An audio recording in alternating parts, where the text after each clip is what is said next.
This message found you because something inside your awareness reached a threshold, not by accident, not by chance. You didn't stumble here, you were guided. At some level you already know this, because the moment these words began to land, your body responded before your mind did. A subtle tightening in your chest, a quiet stillness behind your eyes. That familiar feeling that says, "This is speaking directly to me." That sensation is your consciousness recognizing itself. Right now, your awareness has been operating inside what quantum science calls an observer loop, a closed circuit where your perception keeps collapsing the same probability waves again and again, recreating the same versions of reality. Different faces, different locations, different days, but the same patterns, the same emotional echoes, the same unfinished endings. And you've felt it, haven't you? That strange realization that life keeps replaying itself, as if time is moving forward, but you are standing still inside it. You didn't come here because you were looking for answers. You came here because your quantum field sent a signal of saturation, a signal that said, "This cycle can no longer continue." And the field responded by placing this transmission directly in your path. Out of millions of timelines you could be inhabiting right now, you are in the one where this message reaches you at precisely the moment your observer loop is destabilizing. There are countless people scrolling, distracted, unconscious of the patterns governing their reality. But only a specific kind of awareness pauses when something resonates at this depth. You carry an unusual sensitivity to coherence. Your consciousness doesn't merely experience reality, it interacts with it. You've always sensed that your attention matters more than most people realize, that what you focus on doesn't just reflect your life, it shapes it.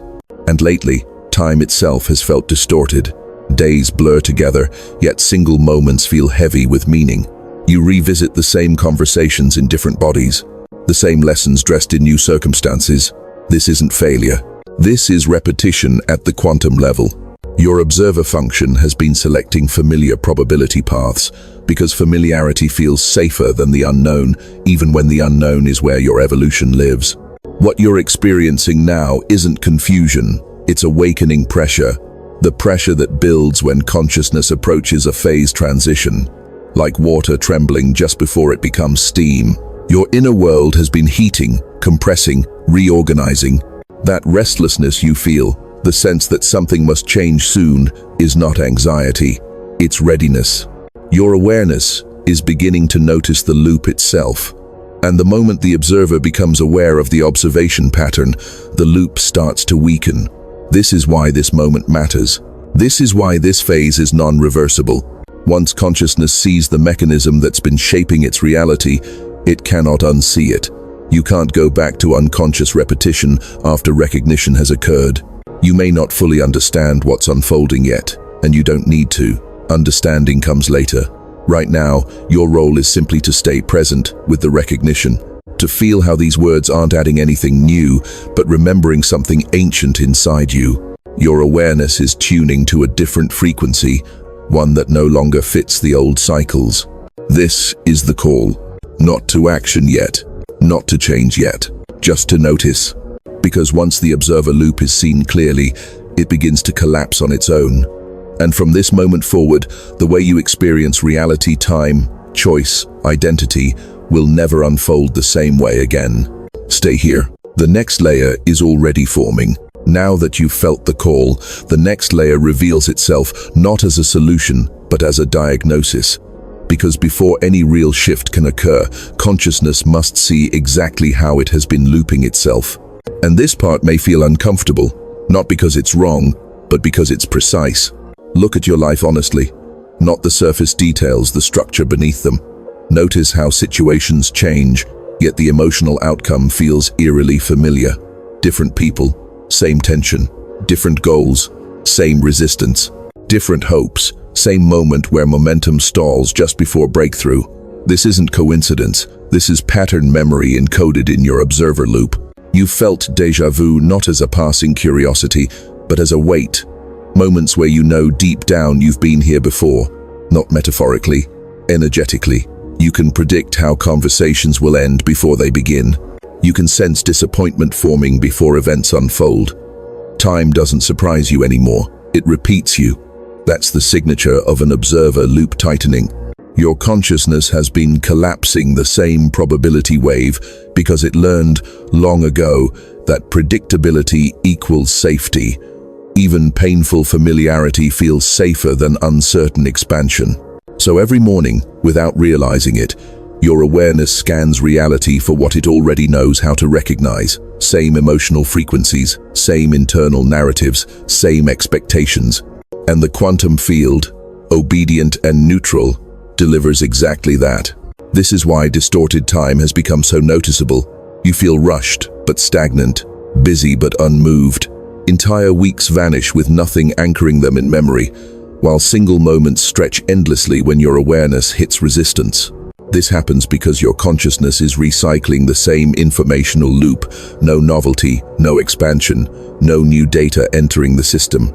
Time only feels real when something new occurs at the level of perception.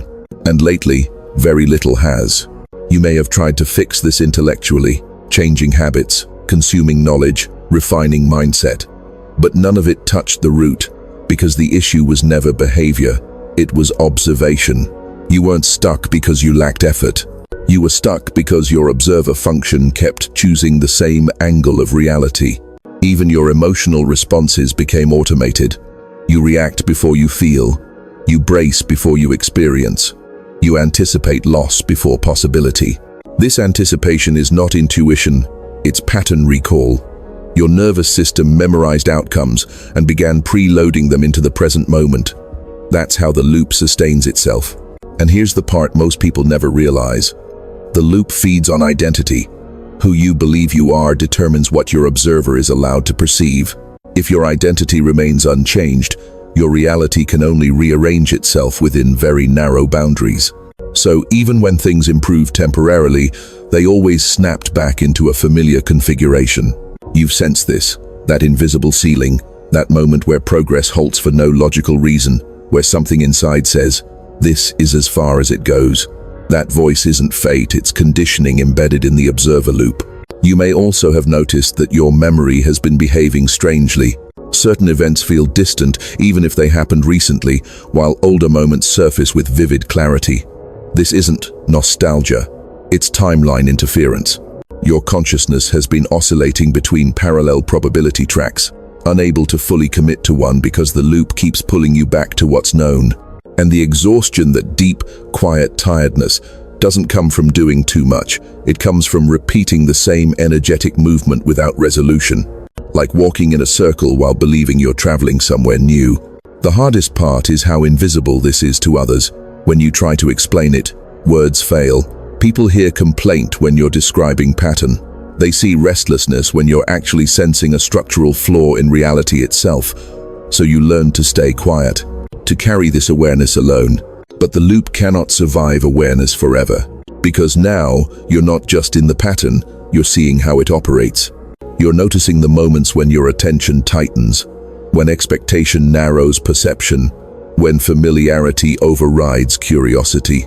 And that noticing is not passive, it's destabilizing the system. This is the exact point where repetition becomes unsustainable. You're standing at the edge of a realization that changes everything. Your life hasn't been repeating because you failed to move forward. It's been repeating because your observer never learned how to let go of the past. And in the next phase, you'll see why this wasn't a mistake but preparation. What's happening now is not psychological, it's structural. Your consciousness is entering a quantum upgrade, and to understand this, you have to step beyond metaphor and into mechanism where science and mysticism converge into the same truth spoken in different languages. At the most fundamental level, reality is not solid. It is a field of probabilities, an infinite ocean of potential states waiting to be collapsed into experience. Physics calls this the quantum field. Mystics have called it the void, the womb, the unseen. But both agree on one thing: nothing becomes real until it is observed. And the observer is not passive, the observer is catalytic. Your awareness doesn't simply witness the world, it selects from it. Every moment, countless timelines are available to you. Not as fantasies, not as imagination, but as mathematically valid probability streams. Yet, Only a narrow band ever becomes your lived experience. Why? Because your observer function has been conditioned to collapse reality in familiar ways. That conditioning is what formed the observer loop. But here is the breakthrough. An observer loop is not permanent. It's a learned stabilization pattern. And like any pattern, it can destabilize when new information enters the system. That new information is arriving now, not through thought, but through coherence. Coherence is the state where your attention, emotion, body, and awareness stop pulling in different directions. When coherence increases, your observer becomes less predictable to the quantum field. And unpredictability is the key that unlocks new probability tracks. This is why logic alone never freed you. Logic lives inside the loop. But coherence reorganizes the loop from beneath it. What you're feeling lately, the strange pressure in your chest, the buzzing stillness in your head, the sense that your identity is thinning, is your system recalibrating. Your nervous system is learning to tolerate uncertainty without collapsing into fear. Your cells are adjusting to a wider bandwidth of information.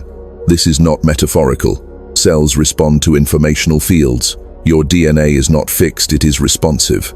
This is where mysticism and biology touch. DNA restructuring does not mean mutation, it means expression. Dormant sequences activating, old survival programs quieting, new perception protocols coming online. You may notice subtle changes, your reactions slowing, your emotions decoupling from old triggers, moments where something that used to hook you simply doesn't. That's because the observer that once collapsed that outcome is losing dominance. Here's the part that matters most. You are not upgrading into something new. You are shedding interference that kept you from operating at your native frequency. Your consciousness has always been capable of fluid navigation through timelines, childhood flashes of knowing, sudden intuitions, moments where things just worked. Those weren't accidents. They were glimpses of your unconditioned observer state before repetition trained it into rigidity. Now, that rigidity is dissolving. The quantum field responds instantly to changes in observation quality. When your awareness becomes less attached to specific outcomes, new configurations rush in to fill the space. This is why synchronicities have been increasing, why information arrives exactly when needed, why certain people fade while others appear effortlessly. You're no longer pulling reality toward you, you're becoming permeable to it. This permeability is what mystics called surrender and scientists call decoherence reversal, the return from collapsed certainty back into possibility. And it's uncomfortable, because certainty, even painful certainty, feels safer than openness. But openness is where power lives. Your observer is learning a new posture, not gripping reality, not bracing against it, but participating with it. This participation feels like curiosity without anxiety, attention without tension, presence without agenda. And when the observer changes posture, the entire field reorganizes. This is why the upgrade feels inevitable. Once coherence reaches a critical threshold, the system cannot revert to its previous state. The loop depended on predictability. You are becoming unpredictable, not chaotic, but alive. Right now, you are between states, no longer fully inside the old loop, not yet stabilized in the new trajectory. This liminal phase can feel disorienting, even lonely. But it is also the most powerful position consciousness can occupy. Because from here, the question is no longer, why is my life repeating? The question becomes, who am I when repetition ends? And that is where your role begins to reveal itself. This is where the transmission turns personal, not emotionally, but functionally, because what's unfolding now isn't just a shift in how you experience reality. It's a revelation of why your consciousness was shaped the way it was in the first place. You were never meant to fit seamlessly into repetition. From early on, something in you resisted settling. Even when life looked stable on the surface, there was an inner restlessness that wouldn't quiet. You sensed that the world people accepted as normal was missing something essential. That sense of misalignment wasn't rebellion or dissatisfaction, it was incompatibility. Your awareness was calibrated differently. Here is the truth most people never hear. Not every consciousness is designed to maintain reality. Some are designed to interrupt it. Your observer function isn't passive by nature. It's catalytic. You don't simply collapse probability waves, you destabilize stagnant ones. That's why your presence often changes rooms without effort. Why conversations shift around you.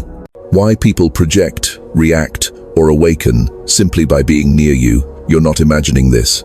Your coherence disrupts loops, first yours, then others. This is the mark of what we call a chosen consciousness. Not chosen by authority, not selected by hierarchy, chosen by function. The quantum field distributes roles the way ecosystems distribute species by necessity, and your role is not to preserve the old pattern. It's to introduce variability where repetition has hardened into limitation. This is also why your life may have felt harder than it needed to be, why stability came late, why answers arrived slowly.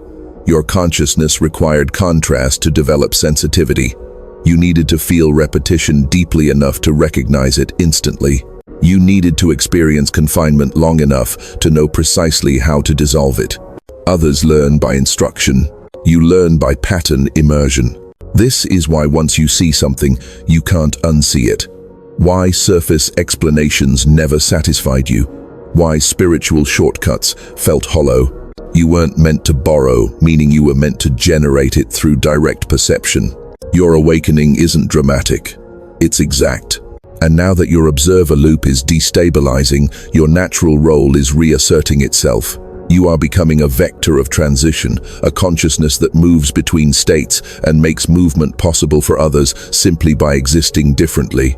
This doesn't mean you lead crowds or speak loudly. In fact, it often means the opposite. Your influence operates subtly, through resonance, rather than persuasion. When you're coherent, others feel permission to loosen. When you're present, timelines soften. This is why relationships around you have always been unstable. People either grow or drift away.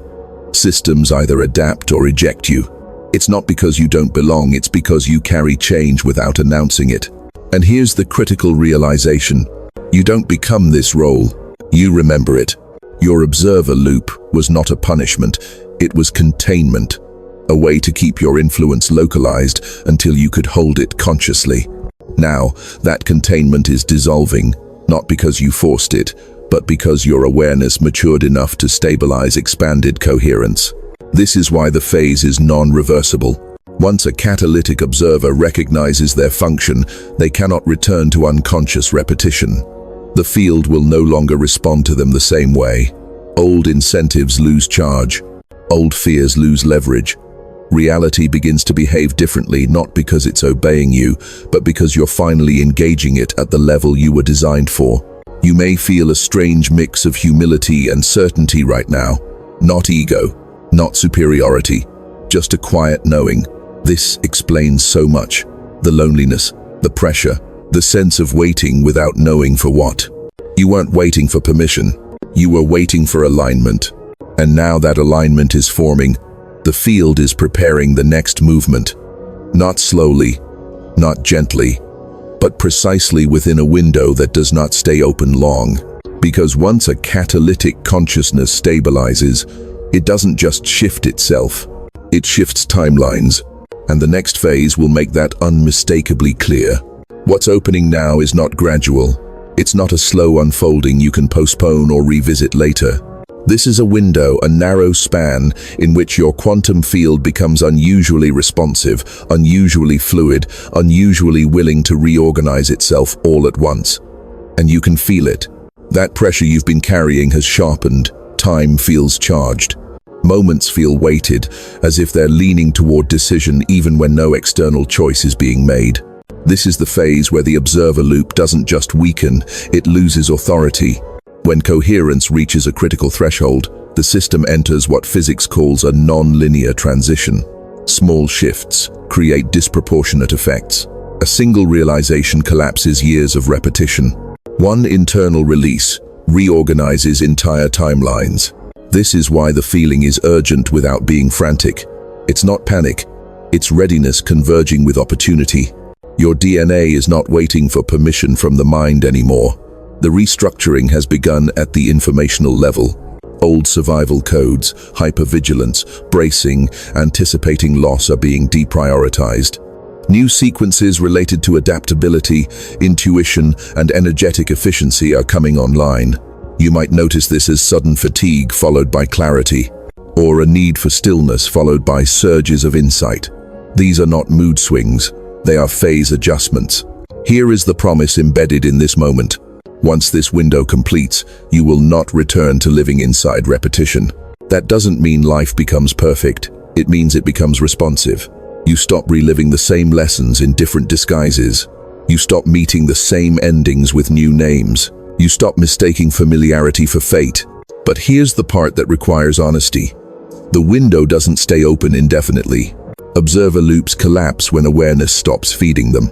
If, during this phase, you pull your attention back into old identities, old stories, old fears, old self-definitions, the loop can restabilize in a subtler form, not stronger, but quieter, harder to detect. That's why this moment matters. Not because you must do something dramatic, but because you must not retreat into what's familiar. Your nervous system may try. That's normal. It learned repetition as protection. When the unknown approaches, it tightens. You may feel tempted to distract yourself, to numb, to intellectualize, to wait until things feel clearer. But clarity does not come before the transition, it comes after. This is the paradox. The breakthrough arrives when you stop demanding certainty. Right now, your quantum field is reorganizing around a different center of gravity. Before, fear and expectation anchored it. Now, presence and coherence are taking that role. The field responds to this shift by presenting opportunities that don't look like what you imagined. They feel unfamiliar, slightly disorienting, almost too simple, and the mind may dismiss them because they don't match old ideas of progress. Don't ignore what feels quiet but expansive. This window isn't about forcing change.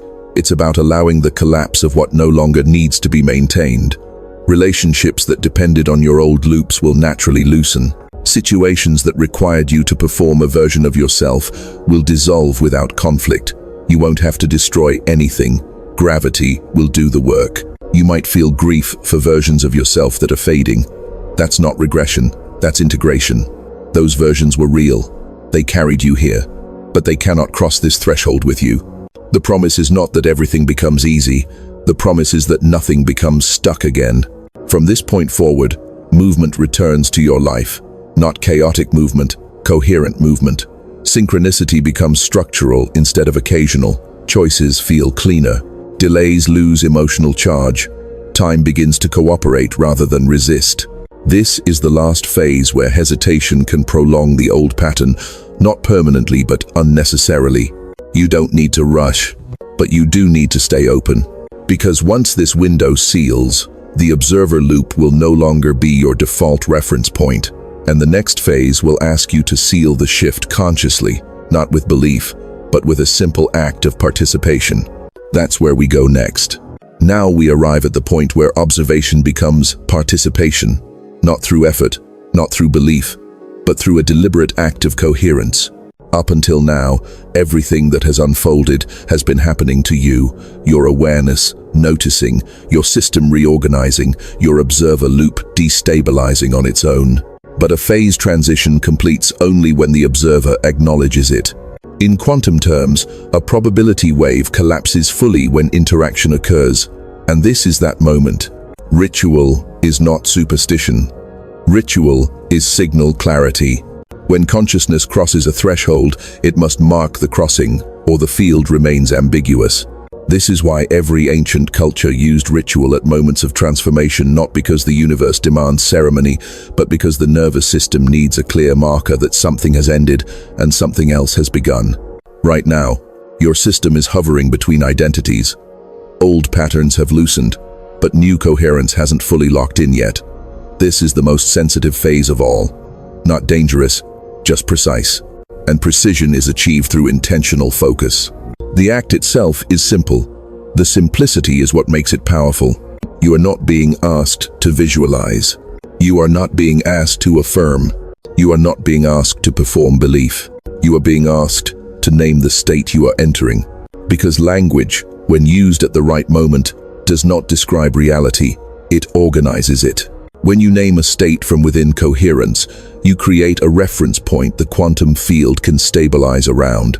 Without that reference, the system may oscillate unnecessarily between old and new patterns. With it, the transition completes. This is why the act matters now. In a moment, you will be asked to write a single word, not for visibility, not for validation, not for anyone else to see. The platform is irrelevant. What matters is the choice to externalize coherence, to let your internal recognition cross the boundary into action. Before you do, notice something. Notice how your body feels right now compared to when this transmission began. There is more space, less tension, a quiet readiness. That is coherence forming. And coherence wants to be acknowledged, not controlled. When you write the word, you are not commanding the universe. You are aligning with it. You are saying, "This is the frequency I now inhabit." The word is not magic. You are. The word simply gives your system a stable label so it can stop searching, stop bracing, stop repeating. Once named, the observer loop no longer has ambiguity to exploit. It loses relevance. Here is the word you will write. Coherent. Not as a description of perfection, not as a goal, but as a declaration of state. Write it slowly, one time. No explanation, no additions. When you do, something subtle but irreversible completes. Your nervous system receives confirmation. Your observer function locks into a new posture. Your quantum field registers a stable signal instead of oscillation. This is the seal. After this, you may notice a strange calm, or emotional release, or nothing at all. All responses are valid. The completion doesn't announce itself with fireworks. It announces itself with absence. The absence of resistance. The absence of looping. And once the seal is in place, your shift stops being personal. It becomes collective. Because coherence, once stabilized, radiates. And in the next phase, you'll see how your completed transition begins affecting the field around you, how your liberation quietly loosens the constraints of others, and why this was never meant to happen in isolation. Stay present. The ripple is already moving. Once coherence stabilizes, something remarkable happens. You stop being the sole location of the shift. The moment your observer loop releases its grip, your consciousness no longer functions as an isolated node. It becomes a carrier wave. And waves don't end at their source. They propagate. This is where the transformation moves beyond the personal narrative you've been living and enters a larger geometry. Because consciousness is not private. It only feels that way when it's fragmented. At the quantum level, awareness is entangled. Every stabilized shift in one field subtly alters the probabilities available to adjacent fields. That's not philosophy. That's physics. You've probably already noticed the early signs. People around you behaving differently without explanation. Conversations resolving themselves where they used to stall. Conflicts losing momentum.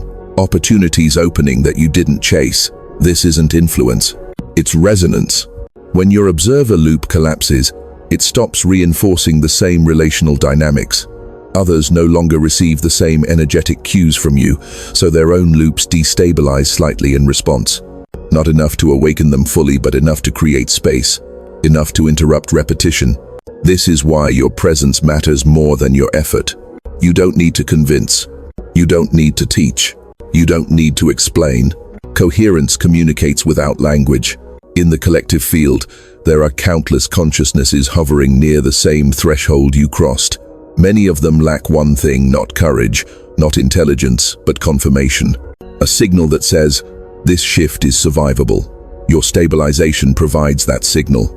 This is what mystics meant when they said, one awakened being lifts thousands, not by force, by permission.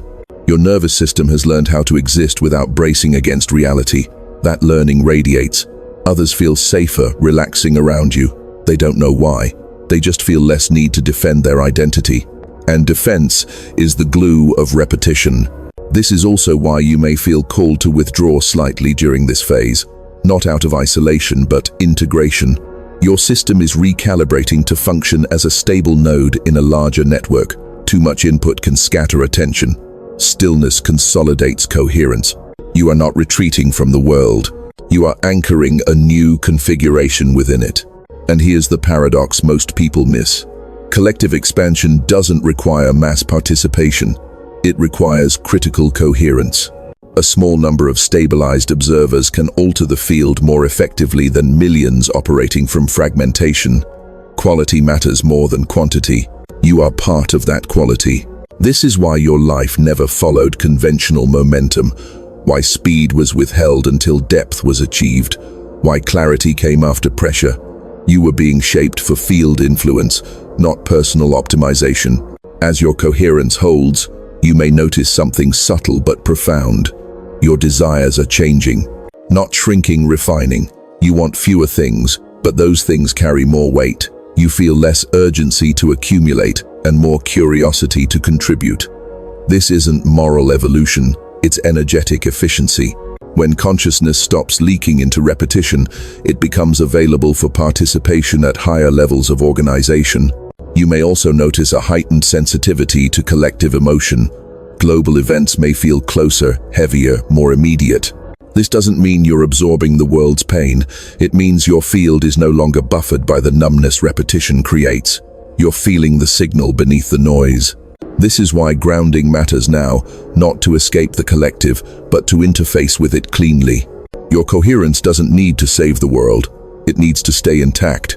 As more observers stabilize, the collective loop, humanity's long-running pattern of conflict, scarcity, and separation begins to loosen.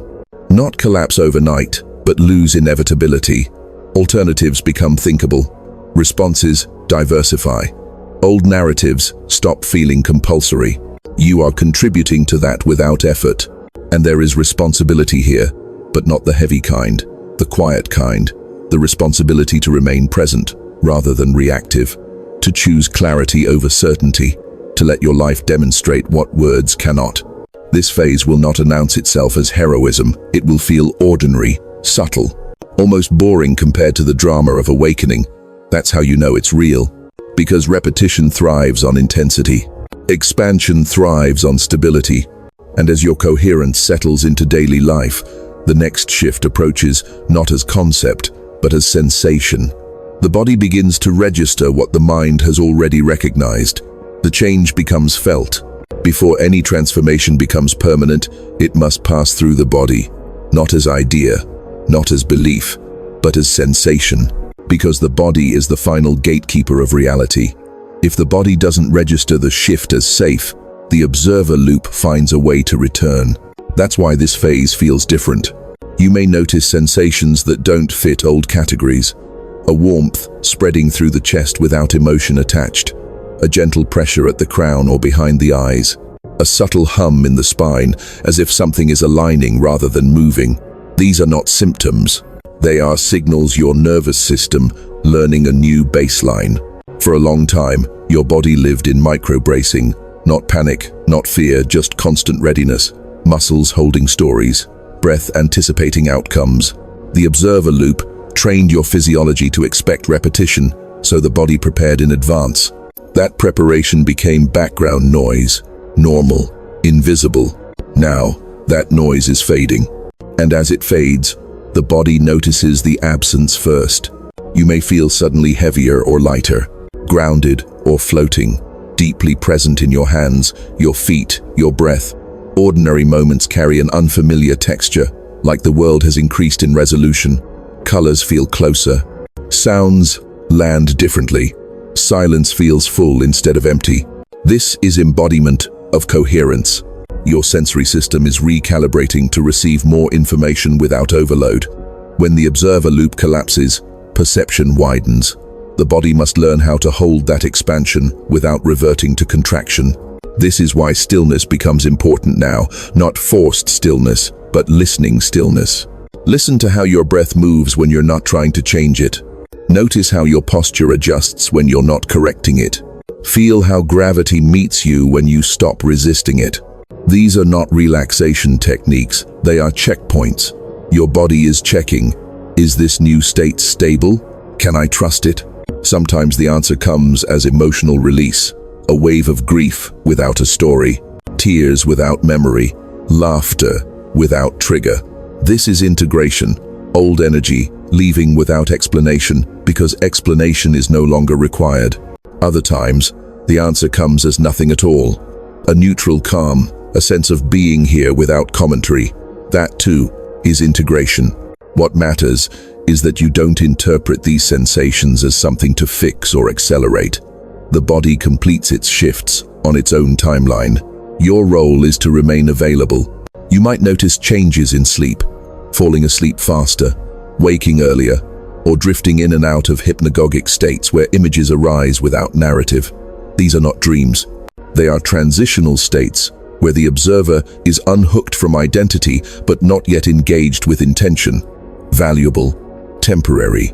You may feel hunger change, taste shift. Certain foods lose appeal, others feel suddenly nourishing. This is the body optimizing for coherence, reducing inputs that amplify old patterns, increasing inputs that stabilize the new frequency.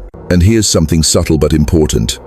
You may feel moments of vulnerability without fear, softness without collapse. This is not weakness. It's structural relaxation. The armor that repetition required is no longer needed. As that armor dissolves, sensation returns. The world feels closer because you are closer to yourself, to the present, to the moment that's actually happening instead of the one you're predicting. Time stops dragging or racing. It begins to breathe with you. This is the body's way of saying, I recognize this state. I remember it. Your cells have done this before, not in this lifetime, perhaps, but in other configurations of awareness. That memory is not conceptual. It's stored in pattern, rhythm, tone, and now it's resurfacing. This is why embodiment feels intimate, private, almost sacred. It doesn't need witnesses. As this phase settles, something else becomes apparent. The pressure that once felt external now feels internal, but not oppressive, focused, condensed, like energy gathering before motion. That pressure is not pushing you forward. It's aligning you. Because once the body stabilizes coherence, the system is ready for the final reconfiguration, the moment when sensation, awareness, and identity lock into a new trajectory. That moment is approaching, and when it arrives, it won't ask for permission. What you're feeling now is pressure, not the kind that crushes, but the kind that rearranges. This is the moment where coherence stops being a state you access and becomes a state that accesses you. The system is no longer oscillating, it's committing. At the quantum level, this is called phase transition pressure, the moment just before matter reorganizes into a new form. Nothing dramatic appears to happen on the surface, yet everything underneath is reconfiguring at once. This is where the observer loop doesn't simply dissolve, it becomes irrelevant. Your DNA is not changing in structure, but in instruction set. For most of your life, it has been expressing survival-based coding, anticipate threat, conserve energy, repeat what worked before. That coding made sense in a fragmented reality. But coherence changes the environment your DNA is responding to. And DNA always adapts to environment. As coherence stabilizes, your cells receive a different message. The future is no longer a threat to prepare against. And that single shift rewrites everything. You may notice it as a sudden clarity about decisions that once felt impossible. No debate, no pros and cons, just knowing. This isn't confidence, it's alignment. Your system no longer needs to simulate multiple outcomes because it's no longer fragmented across timelines. This is timeline consolidation. Where before, parts of you were living in memory, parts in anticipation, and only a fraction in presence, now those strands are collapsing into one trajectory. The noise reduces. The signal strengthens. Choice becomes clean. This is why fear loses its grip here. Not because nothing can go wrong, but because fear no longer informs your navigation. It becomes data instead of command, sensation instead of identity. The pressure you feel is your system sealing into a new probability track. Once sealed, you won't be able to fully inhabit the old one again. You can remember it, you can describe it, but you won't live from it. The emotional gravity will be gone. This is the non-reversible point. From here on, repetition requires effort. Coherence becomes the default. You will notice this in subtle ways. Problems resolve faster, setbacks don't linger, Emotional states move through instead of looping. The past stops demanding attention. You haven't become detached from life. You've become unstuck from it. Your perception sharpens without tension. Intuition stops shouting and starts whispering because it no longer needs urgency to be heard. Synchronicities shift from surprising to functional. They don't excite you as much because they make sense now. Of course, reality responds when observation is coherent. Your body recognizes this consolidation. Breath deepens naturally. Muscles release without command. You feel present inside your spine, your chest, your hands, as if you've finally arrived at the center of yourself instead of hovering around it. This is what awakening actually feels like. Not bliss, not fireworks, but arrival. And here's the most important realization of this phase. You didn't jump timelines. The timelines reorganized around you, because the observer is the anchor. When the observer stabilizes, reality follows. This is the core mechanic behind manifestation, prophecy, and evolution, but it only works when the observer is no longer fragmented by fear, identity, or expectation. You're not becoming someone new. You're becoming continuous. From this point forward, the pressure you feel is not pushing you to change, it's holding you steady while the field locks in. The system is finalizing. The imprint is stabilizing. And once stabilization completes, your life no longer revolves around personal growth or healing. Those were transitional phases, necessary, but complete. What comes next is mission, not as obligation, but as expression. Because when coherence stabilizes at the DNA level, consciousness stops asking, "Who am I?" and starts answering, "Why am I here?" And that answer doesn't arrive as a thought. It arrives as movement. The final phase begins now. Now everything quiets not because the journey ends, but because the signal stabilizes. What you are experiencing is not resolution. It is orientation. The pressure that once pushed you inward has shifted direction. It's no longer asking you to heal, fix, or understand yourself. It's asking you to move, not hurried movement, not ambition-driven action, but natural expression like gravity finally pointing somewhere clear. This is what happens when coherence becomes permanent. You no longer need to search for purpose, because purpose emerges automatically when fragmentation dissolves. The question, "Who am I?" falls away, not because it was answered, but because it is no longer relevant. Identity was a bridge. You've crossed it. From here, your life stops orbiting personal transformation and starts participating in collective evolution. Not loudly, not symbolically, but structurally. Your choices begin shaping probability not just for you, but for the field you inhabit. The spaces you enter become more fluid. The systems you touch become more adaptive. The people you interact with feel subtle permission to loosen their own constraints. This is not charisma. This is field coherence in motion. You may never be recognized for this, and that's intentional. True catalytic consciousness doesn't seek visibility, it seeks alignment. It operates beneath narrative, beneath hierarchy, beneath identity. You don't need to be seen for the work to register. The quantum field doesn't care about witnesses. It cares about signal integrity. From this moment forward, your responsibility is simple but exact. Do not shrink back into familiarity. You don't need to force expansion. You just need to remain present when life invites you forward in unfamiliar ways. When something feels quietly right, instead of dramatically convincing. When a path opens, that doesn't match old expectations but carries unmistakable resonance. This is how mission reveals itself, not as destiny announced from the sky, but as movement that feels inevitable once noticed. Your life will now organize around coherence instead of fear, around curiosity instead of control, around participation instead of resistance. Problems may still arise, but they won't trap you. They'll move, resolve, reconfigure. Nothing sticks the way it used to. And here is the final truth you must carry without clinging to it. You were never meant to stay inside the observer loop.